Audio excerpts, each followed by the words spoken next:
Hi Tubies, welcome to Subs Week on the Pagan Perspective. I'm your host for Tuesday, Arienda Ravenheart, and this week we are discussing how we view the polarities of God and Goddess, and we are talking about if we feel like the God or the Goddess is literally represented in the sun or the moon, or if we think that the God and the Goddess each rule a realm such as physical or spiritual.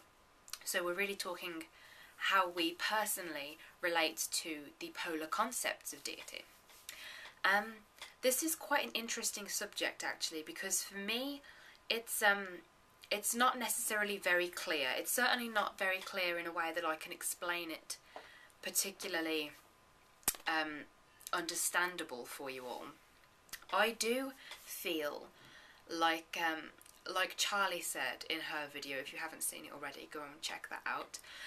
She really blew me away with her response actually. She might have felt like she was a little all over the place when she was filming, but her response was actually very, very thoughtful and very, very precise. But the one thing that she mentioned was seeing it as like a flow chart or a diagram. I can't remember the exact name for it now. But like a tree chart, I think they sometimes call them in primary schools and things, with the top being the original source, and this original source then is just pure unrefined energy, that it is the thing that existed before all else. It's the thing that will exist at the end of all that is, and it is this energy that was the source of power to create everything that we know now. And the way in which we relate to that is called God and Goddess.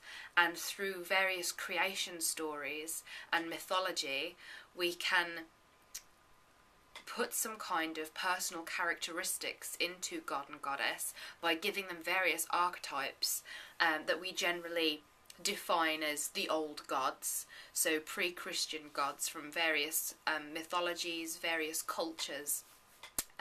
We use these predefined concepts of God and Goddess to make personal connections, but by making these personal connections to the various archetypes of God and Goddess, we are actually relating to something more powerful than the sum of both of those things. I'm in no way disrespecting the God and the Goddess by saying that there is something more powerful than them. I am simply trying to state that the God and the Goddess are part of something bigger, that the two things together actually surmount to this one source of energy. And energy is neutral at the end of the day. Energy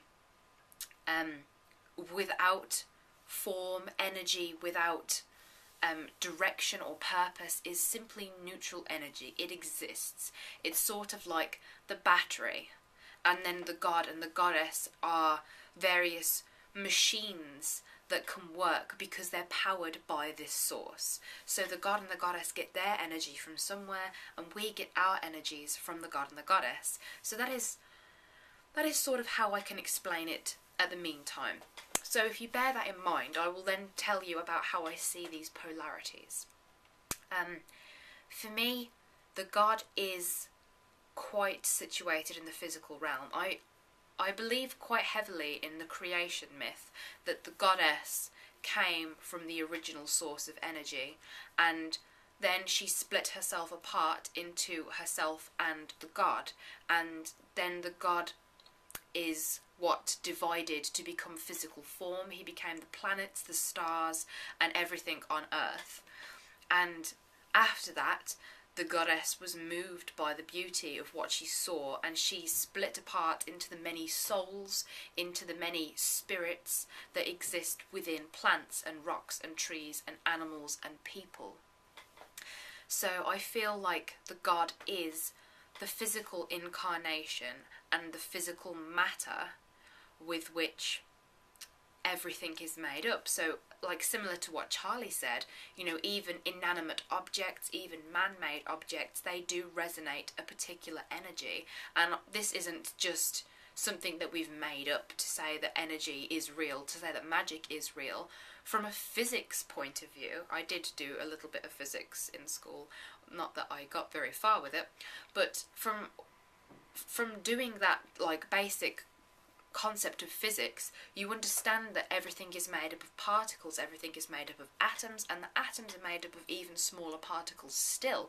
But there is, once all of these particles come together to form something, that resonance, that perfect vibration that keeps those things together. So once you have particles that come together in, say, a mobile phone, once those particles have come together, they don't suddenly decide that they're not going to stay together and the mobile phone disappears and all of these particles fall apart. They stay together, and I believe that force that holds everything together is the goddess. And then when you apply that to living things or to natural things like crystals and herbs and animals and people, I believe that the goddess then is the spirit of that item and is the higher self of that item, and that collectively all of our higher selves, all of the spirits and the life force within all physical objects that are God, all of these spiritual things, when combined, is the energy of the goddess. And she also exists outside of the god because she came from the original source as well. So I see her not only within all things, but also without all things. Whereas God is very much the physical incarnation of all living things, of all physical things as well, not just the living things, but as Charlie said as well, the inanimate things and the man-made things, they are also God energy. So that is how I define them in my own life. I will say that as a woman, it's quite hard for me to come to terms with the God in my own life. And so to honour him on a daily basis, what I try to do is to bear him in mind when honouring my physical self. So attending yoga classes and eating healthily, by doing these things I am honouring the God that composes me.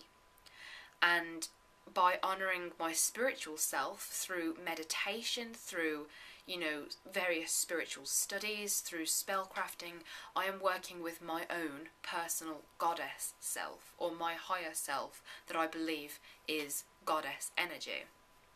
So that's how I honour the god and the goddess daily in my life, by working with those energies.